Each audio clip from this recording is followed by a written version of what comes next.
তোমার কি প্রিপোজিশন নিয়ে সমস্যা? বুঝতে পারছো না কিভাবে প্রিপোজিশন টপিকটা খুব ইজিলি সলভ করবে? তুমি যদি প্রিপোজিশন নিয়ে অনেক বেশি দুশ্চিন্তায় থেকে থাকো, তাহলে আজকের ক্লাসটি শুধুমাত্র তোমার জন্য।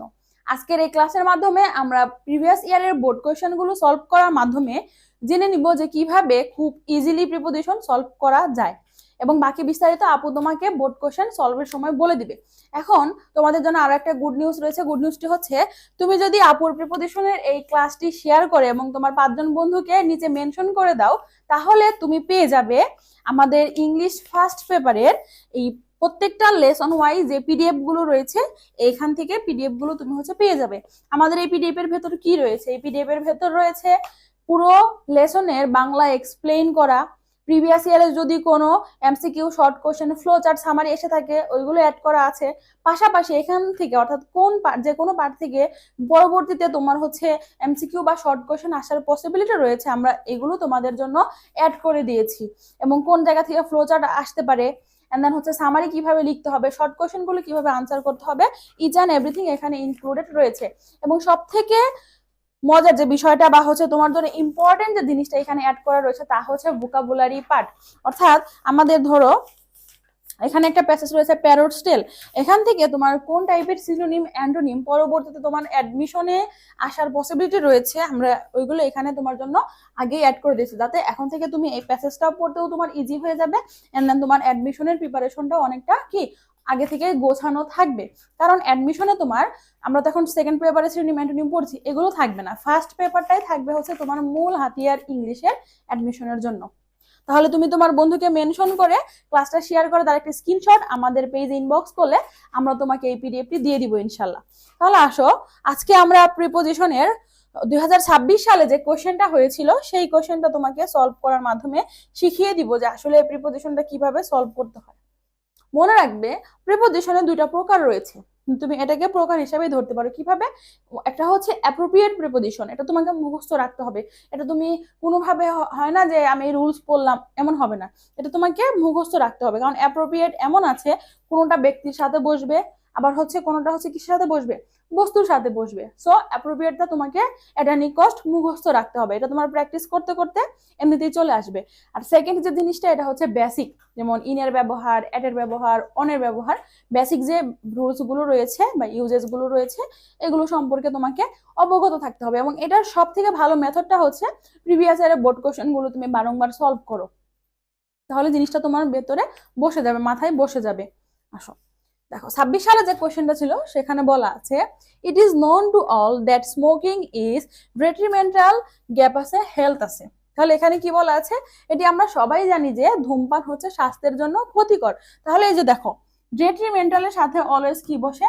টু বসে। দেখো তোমাদের জন্য আমরা এখানে আনসার গুলো অলরেডি অ্যাড করে দিয়ে রেখেছি এবং বাংলা অর্থগুলো এখানে দেওয়া আছে।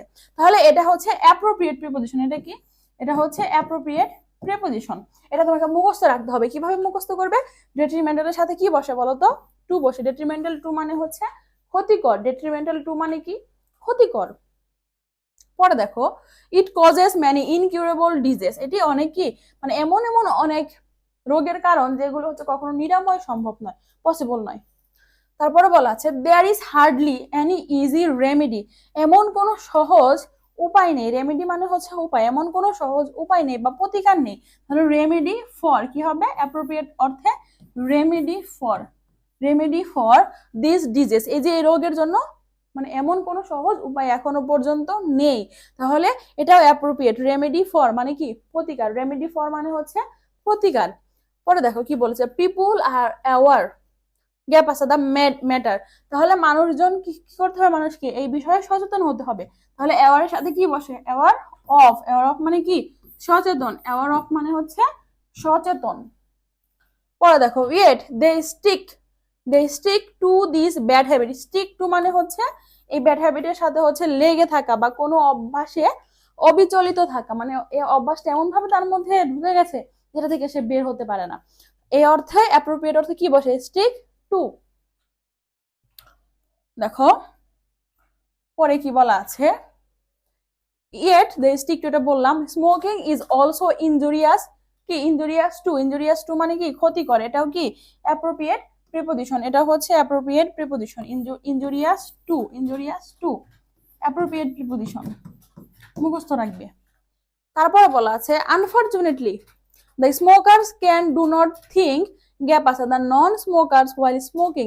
তাহলে থিঙ্ক অফ, কোনো কিছু নিয়ে ভাবা, থিঙ্কের সাথে কি বসবে, থিঙ্ক অফ, কোনো কিছু নিয়ে ভাবা। তাহলে তারা কোন বিষয় নিয়ে ভাবে না বলতো, তারা হচ্ছে যারা স্মোক করে না তাদের বিষয়েও তারা ভাবে না। মানে হচ্ছে ধরো আমি স্মোক করি না, বাট তুমি স্মোক করো, তুমি আমার সামনে এসে স্মোক করলা, এই বিষয়টা এখানে বোঝানো হয়েছে। তাহলে কি হবে, think of. As a result, এর পরিণামে বা হচ্ছে ফলশ্রুতিতে, the non smokers fall an easy victim of মানে শিকার হওয়া, দেয়ার হুইমস মানে হচ্ছে তাদের যে সমস্যাগুলো রয়েছে এই সমস্যার শিকার হয়। তাহলে ভিকটিম অফ মানে কি, শিকার হওয়া, ভিকটিম অফ মানে হচ্ছে শিকার হওয়া, অ্যাপ্রোপ্রিয়েট প্রিপোজিশন। এরপর দেখো ইন সাম কেসেস, এটা আমরা এমনিই জানি। ইন সাম কেসেস মানে কি, কোনো ক্ষেত্রে, in some cases children become the worst সাফারার্স because of, এখানে কি বসে, বিকজ অফ মানে কি কারণ, কোন কারণে, because of their parents smoking, তাদের প্যারেন্টসরা হচ্ছে স্মোকিং করে এই কারণে। দেখি আমরা একটু দেখি আনসারটা, দেখো তাহলে কি বসবে, বিকজ এর সাথে, বিকজ অফ মানে হচ্ছে কোনো কিছুর জন্য, বিকজ অফ মানে হচ্ছে কোনো কিছুর জন্য বা হচ্ছে কারণে, ঠিক আছে। এরপর দেখো সো দ্য স্মোকার্স, এই জন্য স্মোকারদের শুড কনসিডার মানে কি, কনসিডার থাকা উচিত, the adverse effect of smoking, gap আছে, দ্য নন স্মোকার, মনে রাখবা ইফেক্টের সাথে অ্যাপ্রোপ্রিয়েট অন বসে, ইফেক্ট অন মানে হচ্ছে প্রভাব, এই প্রভাব সম্পর্কে তাদের সচেতন থাকা উচিত। তাহলে দেখো প্রিপোজিশন এমন একটা বিষয়, এখানে হচ্ছে তোমার ধরো মুখস্থ করার মানে এটা তোমাকে বুঝে বুঝে সলভ করতে হবে, বেসিক গুলো বুঝে বুঝে সলভ করতে হবে, আর অ্যাপ্রোপ্রিয়েট গুলো তোমাকে মুখস্থ রাখতে হবে।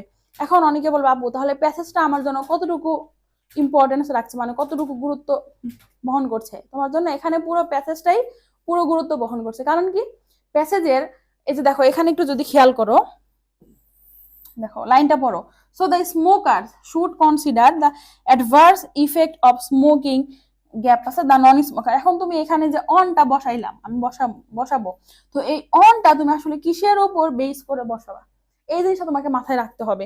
স্মোকিং এর উপর বেস করে বসবে, না নন স্মোকারের উপর বেস করে বসবে, না এখানে ইফেক্টের উপর বেস করে বসবে। তাহলে দ্য কারেক্ট আনসার ইজ, এখানে ইফেক্টের সাথে অন বসে, ইফেক্ট অন। তাহলে এই জিনিসটা তোমাকে বুঝতে হবে। সো এজন্য তোমাকে পুরো লাইনটা একটু মনোযোগ সহকারে পড়তে হবে, আসলে অ্যাপ্রোপ্রিয়েট অর্থেই হোক বা হচ্ছে বেসিক হোক, তোমাকে পুরো লাইনটা ভালো করে বুঝে পড়ে তারপর হচ্ছে বসাতে হবে। ক্লিয়ার? আসো, তো তোমরা যারা এইভাবে গ্রামারের প্রত্যেকটা টপিক আপুর সাথে সলভ করতে চাও, তোমাদের জন্য আমাদের রয়েছে এইচএসসি গোল্ড এ প্লাস ব্যাচ। এখানে তুমি তোমার অ্যাডমিশন প্লাস তোমার একাডেমিক একটি কোর্সের মাধ্যমেই পুরো জার্নিটা শেষ করতে পারবে। তুমি আমাদের সাথে English first paper and English second পেপারের পূর্ণাঙ্গ গাইডলাইন পাচ্ছ। ইংলিশ ফার্স্ট পেপারের উপর তুমি টোটাল 60টি ক্লাস পাচ্ছ, 60টি ক্লাসের জন্য 60টি পিডিএফ থাকবে, এন্ড প্রত্যেকটা ক্লাসের শেষে একটি করে পরীক্ষা তুমি এখানে দিতে পারবে। টোটাল 60টি পরীক্ষা তুমি হবে, এবং হচ্ছে 5টা ফাইনাল মডেল টেস্ট তুমি শেষে দিতে পারবে, পূর্ণাঙ্গ model test. And English second পেপারের ক্ষেত্রেও সেম, 60টি ক্লাস, 60টি পিডিএফ, 60টি পরীক্ষা এবং 5টা ফাইনাল মডেল টেস্ট। এবং এই কোর্সের সব থেকে গুরুত্বপূর্ণ যে বিষয়টা তা হচ্ছে, তুমি যদি আমাদের কোর্সে এনরোল করো তাহলে তুমি পেয়ে যাচ্ছ আপুর লেখা ইংলিশ সেকেন্ড পেপারের এই বইটি। এখানে গ্রামারের প্রত্যেকটা টপিক খুব ইজিলি এক্সপ্লেন করে দেওয়া আছে, প্লাস প্রিভিয়াস ইয়ারের প্রত্যেকটা বোর্ড কোশ্চেন এখানে সুন্দর মতো সলভ করে দেওয়া আছে, এবং প্রত্যেকটা সলভিং এর শেষে কিউআর কোড অ্যাড করে দেওয়া আছে। তুমি যদি কোথাও কনফিউশন হয়ে যাও বা বুঝতে না পারো, স্ক্যান করে তুমি আপুর ক্লাসটি দেখে তোমার সেই ডাউটটা তুমি ক্লিয়ার করে নিতে পারবে ইনশাল্লাহ। তাহলে এখন আসো কোর্স ফি কত। তুমি যদি বই সহ কোর্সে এনরোল করো তাহলে কোর্স ফি 999 টাকা, আর তুমি যদি বই ছাড়া কোর্সে এনরোল করো তাহলে 699 টাকা। আর তুমি যদি শুধু বইটাও নিতে চাচ্ছ তাহলে তুমি আমাদের পেজ ইনবক্স করে বিস্তারিত জেনে নিতে পারবে। আর ভর্তির জন্য বাকি বিস্তারিত জানতে তুমি আমাদের পেজ ইনবক্স করো, অথবা আমাদের হোয়াটসঅ্যাপ নাম্বারগুলোতে যোগাযোগ করলে আমরা তোমাকে বিস্তারিত বলে দেবো ইনশাল্লাহ। তাহলে আজকে এই পর্যন্তই। আপুর সাথে তোমার আবার দেখা হবে পরবর্তী বোর্ড কোশ্চেন সলভিং ক্লাস। ধন্যবাদ সবাই।